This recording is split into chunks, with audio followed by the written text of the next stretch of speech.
नमस्कार। कैसे हैं आप लोग? उम्मीद है स्वस्थ होंगे, कुछ अच्छा कुछ सकारात्मक कर रहे होंगे। आज मैं आपको जो पत्र पढ़कर सुनाने वाला हूँ, जो चिट्ठी आपके सामने जाहिर करने वाला हूँ, उस चिट्ठी को लिखने वाले घनश्याम दास विड़ला जी हैं। और यह चिट्ठी उन्होंने अपने पुत्र वसंत कुमार विड़ला के नाम लिखी सन 34 में। यह पत्र इतिहास के सर्वश्रेष्ठ 2 पत्रों में से एक माना जाता है।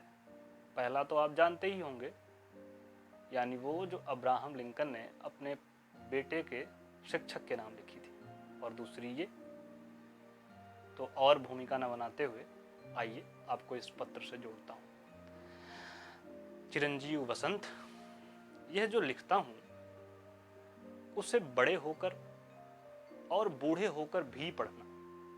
अपने अनुभव की बात कहता हूँ। संसार में मनुष्य जन्म दुर्लभ है, और मनुष्य जन्म पाकर जिसने शरीर का दुरुपयोग किया वह पशु है।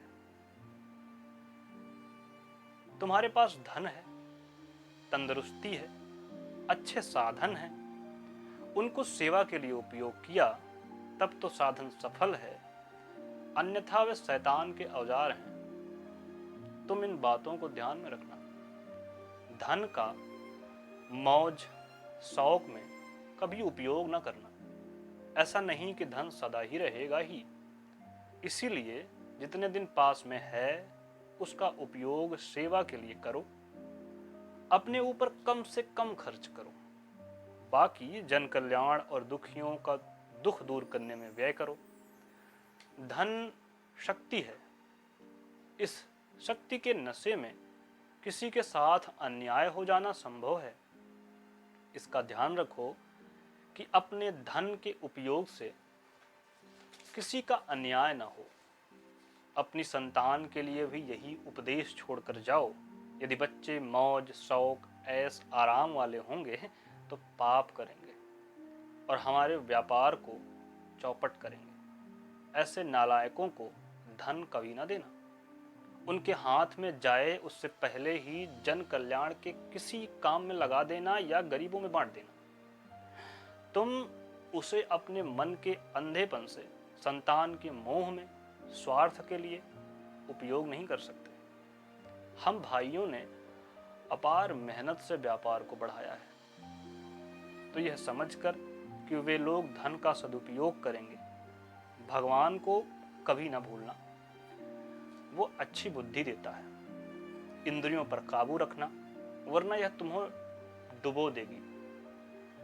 नित्य नियम से व्यायाम करना, योग करना। जानते हो, स्वास्थ्य ही सबसे बड़ी संपदा है। स्वास्थ्य से ही कार्य में कुशलता आती है, कुशलता से ही कार्य सिद्धि, और कार्य सिद्धि से ही समृद्धि आती है। सुख समृद्धि के लिए स्वास्थ्य ही पहली शर्त है।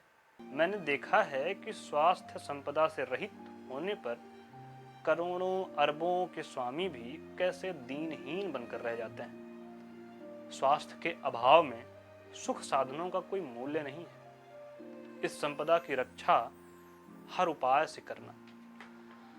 भोजन को दवा समझकर खाना। स्वाद के वश में होकर खाते मत रहना। जीने के लिए खाना है, ना कि खाने के लिए जीना है। तुम्हारे पिता।